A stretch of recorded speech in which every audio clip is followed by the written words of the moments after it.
Hello everyone, welcome back to another video. देखो, अभी तो मैं थोड़ा-सा बिज़ी हूँ अपनी पढ़ाई में, इसलिए मैं बहुत ज़्यादा फेस कैम के साथ वीडियो नहीं बना पा रहा। लेकिन जो भी इम्पोर्टेंट चीज़ है वो आपको डिस्कस करना बहुत इम्पोर्टेंट है मेरे लिए, आपको बताना इम्पोर्टेंट है, तो उसके लिए वीडियो बना दिया हूँ। चॉइस फिलिंग भी इसी वीडियो में आगे मैंने एक्सप्लेन की है, लेकिन उससे पहले कुछ इम्पोर्टेंट इन्फॉर्मेशन है जो मैं आपको देना चाहता हूँ काउंसलिंग प्रोसेस से रिलेटेड, जो आप हमेशा सोचते रहते हो। चलो, ध्यान से सुन लो बिना बकवास किए। पहला पॉइंट ये है कि डॉक्यूमेंट वेरिफिकेशन जो है वो मिस मत करना। मतलब आप अगर सीट अलॉट हो गया है, आपने सेलेक्ट कर लिया है सीट और आपको डॉक्यूमेंट वेरिफिकेशन अलॉट हो गया है, डेट अलॉट हो गया है, इस कॉलेज में जाना है, तो वो डॉक्यूमेंट वेरिफिकेशन मिस मत करना। और वहाँ जा कर के अगर एडमिशन आप लीव करते हो, लाइक आपको बोला जाता है कि एडमिशन के लिए आप फर्स्ट ईयर की फीस सबमिट करो और आपने मना कर दिया, आप एडमिशन नहीं लेते हो, तो उस केस में आपकी जो 10,000 आप पे किए रहोगे वो आपका रिफंड हो जाएगा। ठीक है ना? प्रोसेसिंग फीस डिडक्ट करके वो 10,000 रिफंड हो जाता है। 10,000 कब पे करते हो? जब आपको सीट अलॉट होता है। लाइक आपने चॉइस फिलिंग कंप्लीट कर ली, उसके बाद आपका सीट अलॉटमेंट आएगा।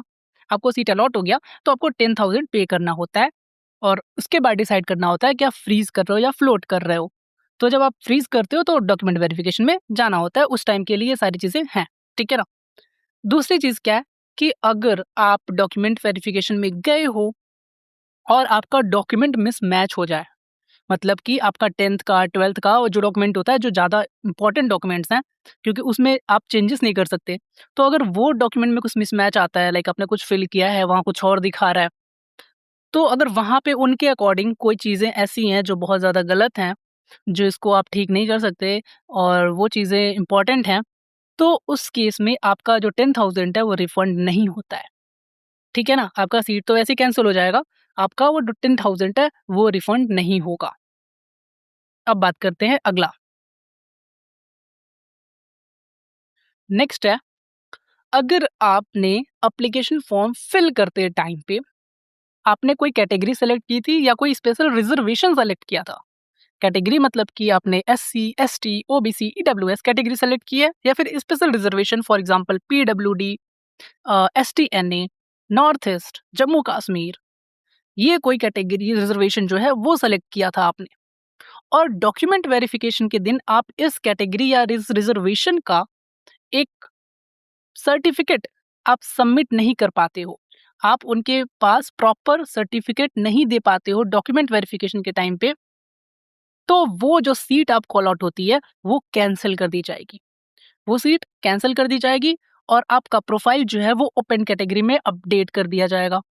मतलब कि आप जब नेक्स्ट राउंड के लिए एलिजिबल तो रहोगे ही, तो आप नेक्स्ट राउंड के लिए जब जाओगे, नेक्स्ट राउंड में आपकी सीट अलॉटमेंट होएगी, वापस से सिस्टम आपका प्रेफरेंस लिस्ट चेक करेगा, तो आपको ओपन कैटेगरी से सीट मिलेगी। ठीक है ना? और आपको पता ही है कि ओपन कैटेगरी से सीट मिलना थोड़ा मुश्किल होता है।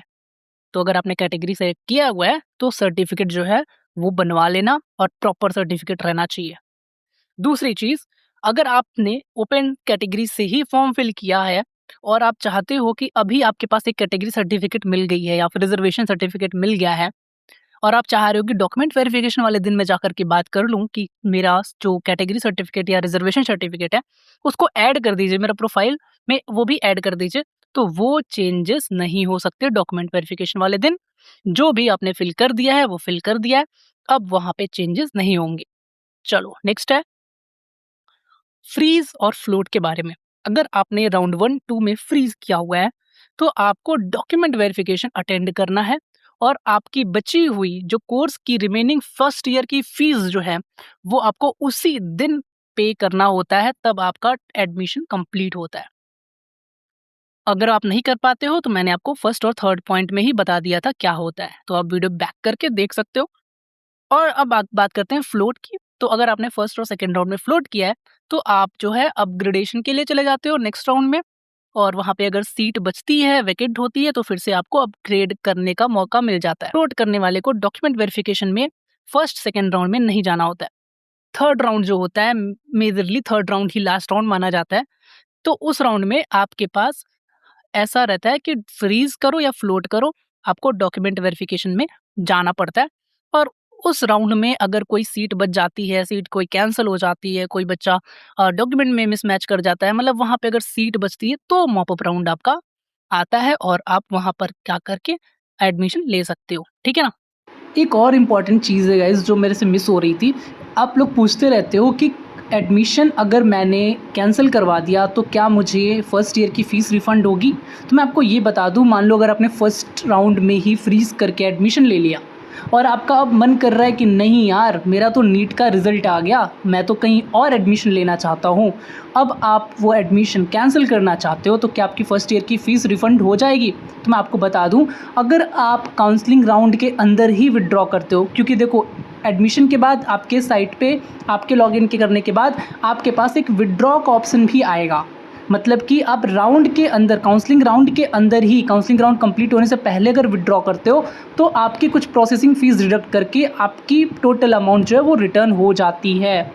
और मेरे अकॉर्डिंग वो थर्ड राउंड की अलॉटमेंट से पहले अगर विथड्रॉ कर लेते हो तो बेस्ट है, ठीक है ना?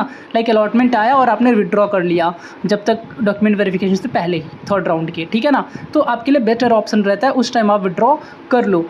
क्योंकि अगर आपकी एडमिशन हो गया, काउंसलिंग प्रोसेस कंप्लीट हो गई है, मॉपअप कंप्लीट हो गया है और या फिर आपने एडमिशन ले लिया है और आपकी क्लासेस की डेट्स आपके पास आ गए हैं कि इतने टाइम से आपकी क्लासेस शुरू होंगी, उसके बाद अगर आप एडमिशन कैंसिल करवाते हो तो आपकी फ़र्स्ट ईयर की जो फ़ीस होगी वो रिफ़ंड नहीं होगी और जो 10,000 पार्शियली पेमेंट आपने किया है, आई गेस वो रिटर्न हो जाता है, लेकिन आपकी फ़र्स्ट ईयर की फ़ीस रिटर्न नहीं होगी। हेलो एवरीवन, चलो बात कर लेते हैं आपकी चॉइस फिलिंग कैसे करनी है और क्या-क्या इन्फॉर्मेशन है। मैंने लॉगिन कर लिया है, आप भी जब लॉगिन कर लोगे तो आपको नीचे चॉइस फिलिंग लॉगिंग का ऑप्शन दिख जाएगा, जो आपके स्कोर कार्ड के बगल में है। वहाँ पे आपको क्लिक करना है और आपका ये पेज ओपन हो जाएगा। अब इस पेज में आपको क्या-क्या दिख रहा है मैं आपको एक्सप्लेन कर देता हूँ। सबसे पहले तो आपको आपके एक बॉक्स में सारी चॉइसेस दिखेंगी। आप देख सकते हो कितने चॉइसेस हैं, टोटल 18 चॉइसेस हैं, ठीक है ना? अब यहाँ पे आप मिनिमम 1 चॉइस से मैक्सिमम 18 चॉइस फिल कर सकते हो। हर कोई फिल कर सकता है इतनी चॉइसेस, ठीक है ना? ये इम्पोर्टेंट है उन लोगों के लिए जिनके नंबर्स कम हैं और वो चाहते हैं उनको कहीं न कहीं कोई भी सीट अलॉट हो जाए, तो वो सारी चॉइसेस को अपनी प्रेफ़रेंस के अकॉर्डिंग फिल कर देना। और क्या-क्या ऑप्शन दिखने को मिल जा रहा है, एक है आपका सेव एंड कंटिन्यू का, एक है सेव एंड गो बैक का। अब देखो, इसमें आपको क्या करना है मैं आपको एक्सप्लेन कर देता हूँ। जैसे ही आप कोई चॉइसेस सेलेक्ट करते हो, फॉर एग्जांपल देखो मैंने फर्स्ट चॉइस कोई भी है मैंने फिल की है। अब ये देखो मेरा यहाँ पे प्रेफ़रेंस लिस्ट में आ गया, मेरा पहला प्रेफ़रेंस बन गया ये। अब मुझे इसको सेव करना है कि हाँ ठीक है ये मेरा पहला चॉइस है, तो मैंने इसको सेव एंड कंटिन्यू किया, सबमिट हो गया। वापस से हम उस पेज पे आ गए और देखो ये मेरा चॉइस बन गया पहला, ठीक है?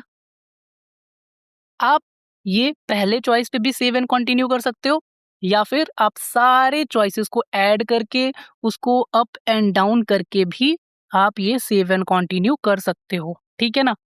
क्योंकि सेव एंड कंटिन्यू के बाद आपके पास एक और ऑप्शन देखने को मिल गया, जो पहले नहीं था। वो क्या है आपका रेड कलर में लॉक चॉइस। धमाल मूवी देखी है? उसमें क्या बोलता है लाल बटन, तो उसने कहता हाँ, हाँ दबा दिया, दबा दिया। वो गलती मत करना। अगर आपने यहाँ पे केवल एक ही चॉइस फिल की है और लॉक ऑप्शन पे आपने क्लिक कर दिया गलती से भी, तो आपकी वो चॉइस लॉक हो जाएगी। मतलब कि आप आगे कोई भी और प्रेफ़रेंस ऐड नहीं कर सकते, चॉइसेस और ऐड नहीं कर सकते।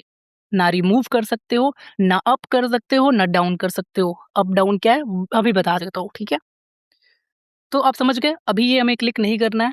और जो लोग मुझसे डिस्कस करना चाहते हैं 17th ऑफ द जुलाई को अपनी सारी प्रेफ़रेंस लिस्ट को, तो उनके लिए बहुत इंपॉर्टेंट है कि लॉक चॉइस मत करना।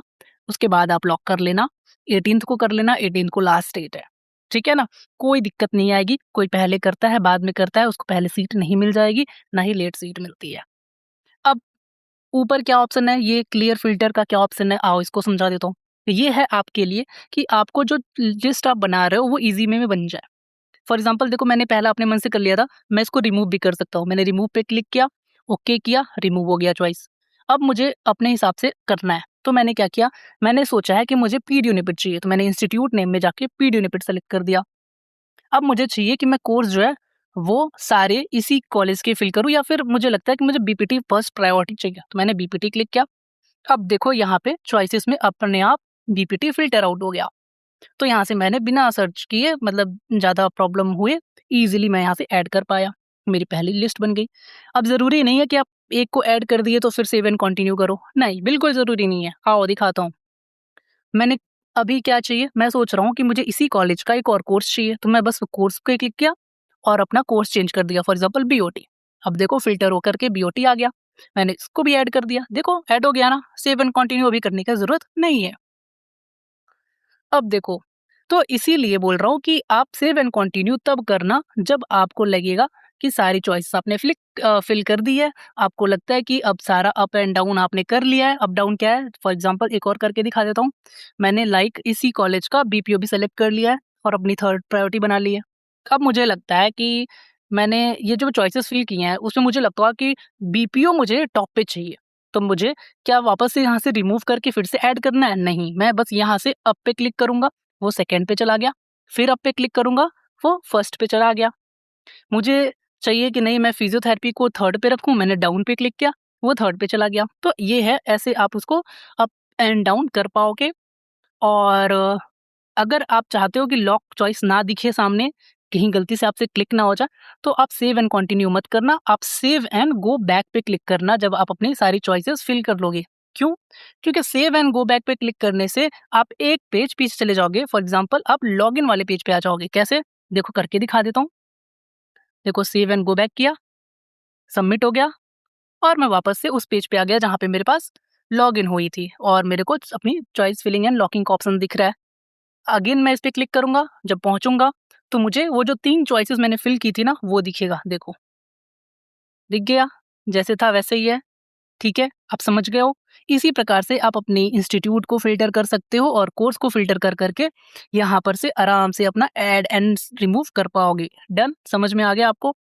तो सेव एंड कंटिन्यू तब करना जब आपको लगेगा कि हाँ, आप मुझको लॉक चॉइसेस चाहिए, तभी आप करना। ये आपको करन दिखाने के लिए, बताने के लिए मैंने किया हुआ है, ठीक है ना? चलो बहुत अच्छी बात है। अब आप समझ गए हो चॉइस फिलिंग आपको कैसे करनी है, क्या है? तो thank you so much, subscribe कर देना, वीडियो पसंद आई तो लाइक कर देना और 17 जुलाई को हम मिलते हैं लाइव। तब तक के लिए अपनी चॉइस फिलिंग अपने अकॉर्डिंग करो, हम डिस्कस करेंगे 17th ऑफ द जुलाई को आकर के। चलो, गुड बाय।